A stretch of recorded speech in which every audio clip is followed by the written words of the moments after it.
हमारे बारे में ऐसा सोचा जाता था कि ये one of the following countries हैं, ये फॉलो करने वाले देश हैं। और उस समय बात चल रही थी यूनिवर्सल हेल्थ कवरेज की, यूएचसी की बातचीत चल रही थी। हमने भी नहीं सोचा था कि हम यूएचसी में कभी कुछ कर सकेंगे, लेकिन मोदी जी ने आयुष्मान भारत, ये सबसे बड़ा हेल्थ कवरेज प्रोग्राम, 50 करोड़ लोग, 50 से 55 करोड़ लोगों को 5 लाख रुपए का हेल्थ कवर गंभीर बीमारियों से लड़ने का, और आज वो सबसे बड़ा हेल्थ कवर प्रोग्राम बन गया दुनिया का, वह भी हमने देखा।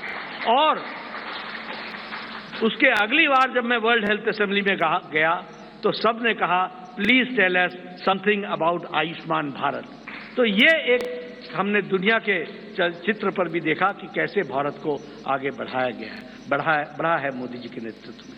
इसलिए मैं एक बात फिर कहूंगा कि आज जो संकल्प पत्र आदरणीय प्रधानमंत्री मोदी जी जिसके बारे में जिनका हमें संबोधन मिलेगा, वह एक लंबी छलांग भारत को, विकसित भारत को पूरा करने में अपना पूरा योगदान करेगा, यही मुझे पूरा विश्वास है। इन्हीं शब्दों के साथ मैं पुनः प्रधानमंत्री जी का और आप सबका धन्यवाद करता हूं कि आप सब लोग इस कार्यक्रम में शामिल हुए। धन्यवाद।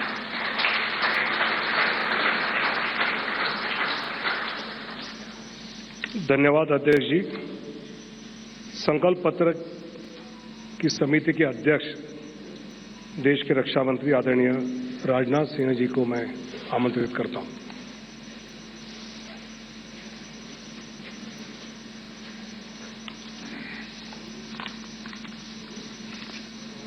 अध्यक्ष जी, सबसे पहले तो मैं आपको धन्यवाद देना चाहता हूं कि आपने इस संकल्प पत्र समिति की अध्यक्षता का दायित्व मेरे ऊपर सौंपा, और मुझे इस बात का हर्ष है, संतोष भी है कि मोदी जी के नेतृत्व में हमने देशवासियों से किया गया हर वादा पूरा किया है। चाहे 2014 का संकल्प पत्र हो या फिर 2019 का घोषणा पत्र हो, मोदी जी के नेतृत्व में हमने अपने हर संकल्प को पूरा किया है। जब मोदी जी के नेतृत्व में हम 2014 के लोकसभा चुनाव लड़ने जा रहे थे तो उस समय मैं पार्टी का राष्ट्रीय अध्यक्ष था। Doctor Murli Manohar Joshi ji manifesto committee के चेयरमैन थे। मोदी जी के आग्रह को ध्यान में रखते हुए पार्टी का जो संकल्प पत्र तैयार किया गया था उसमें इस बात का विशेष ध्यान रखा गया था कि जो भी संकल्प हम देश के सामने रखें उसे हम निश्चित रूप से पूरा करें। मित्रों, भाजपा अपने संकल्प पत्रों के माध्यम से जहां स्वाभिमानी और सशक्त भारत के निर्माण का रोड मैप प्रस्तुत करती है, वहीं समाज के हर वर्ग के विकास और कल्याण के प्रति अपनी प्रतिबद्धता को भी देश के सामने रखती है। 5 साल पहले 2019 में संकल्पित भारत, सशक्त भारत के उद्घोष के साथ जो घोषणा पत्र हम लेकर आए थे उसमें हमने आजादी के 75 वर्ष पूरे होने पर भारत की एक संकल्पना रखने के साथ साथ 2047 के भारत की भी रूपरेखा देश के सामने रखी थी।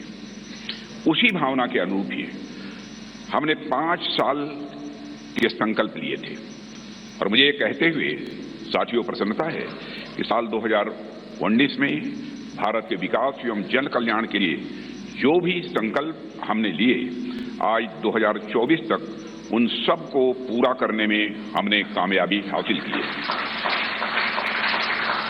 हम लोगों को इस बात का गौरव है कि भाजपा अपने संकल्प पत्र के प्रत्येक वादे को पूरा करती है। जो हम कहते हैं वो हम करते हैं। हमारे वर्ड्स, हमारे डीड्स, हमारे कृति और हमारे कथन में कभी कोई अंतर नहीं रहा है। यह बात आज केवल भाजपा के लोग ही नहीं बल्कि देश के नागरिक भी मानने लगे हैं। यही विश्वसनीयता हमारी सबसे बड़ी ताकत है। हमने जम्मू और कश्मीर से धारा 370 समाप्त करने की बात कही थी। आज धारा 370 समाप्त हो चुकी है। हमने महिलाओं के लिए विधायी संस्थाओं में 33% आरक्षण की बात की थी। प्रधानमंत्री मोदी जी की प्रेरणा से नए संसद भवन का उद्घाटन होते ही पहला कानून नारी शक्ति बंधन अधिनियम के रूप में देश के सामने आया है। साथियों, हमारे संकल्प पत्र में अयोध्या में भगवान राम के भव्य मंदिर के निर्माण का मार्ग प्रशस्त करने की बात भी कही गई थी। आज अयोध्या में रामलला की नव विग्रह में प्राण प्रतिष्ठा हो चुकी है। हमने अपने संकल्प पत्र में आत्मनिर्भर भारत के निर्माण की दिशा में कदम आगे बढ़ाने की बात की थी। आज उस दिशा में देश तेजी से आगे बढ़ रहा है।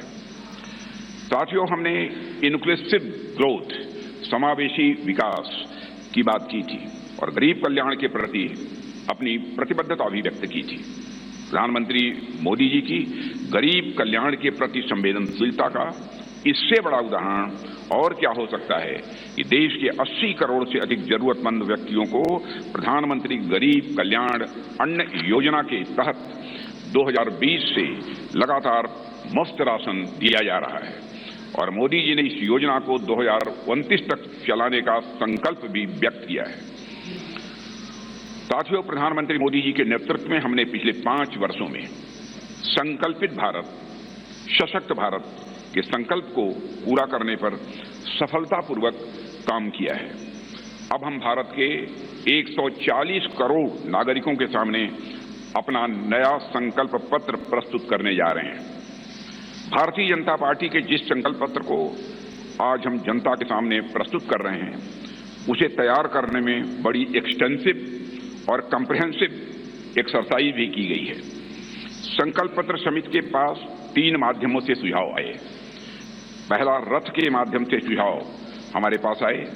दूसरा, संस्थाओं और व्यक्तियों द्वारा पार्टी संगठन के माध्यम से सुझाव आए, हम तक पहुंचाए और बड़ी संख्या में ऑनलाइन इनपुट्स भी हम तक आए। 4 लाख सुझाव नमो ऐप के माध्यम से भी आए।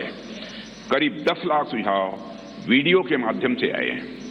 ऐसे करीब 15 लाख से अधिक सुझाव समिति के पास आए हैं, जिनकी स्क्रीनिंग करके हमने उनकी समरी तैयार की है। उनमें से मुख्य मुद्दे ढूंढे गए और उस पर चर्चा हुई कि इन मुद्दों पर हम क्या कर सकते हैं। इस बात पर भी विचार हुआ कि हम जो संकल्प लेंगे उनके फाइनेंशियल इम्प्लीकेशंस क्या होंगे। यह विषय केंद्र का है या राज्य सरकारों से जुड़ा है या समवर्ती सूची का है। इस विषय से जुड़ी कोई स्कीम चल रही है या नहीं और इसका हमारे मित्र देशों पर कोई असर तो नहीं पड़ेगा, यह भी सावधानी बरती गई है। सभी बातों पर बहुत ही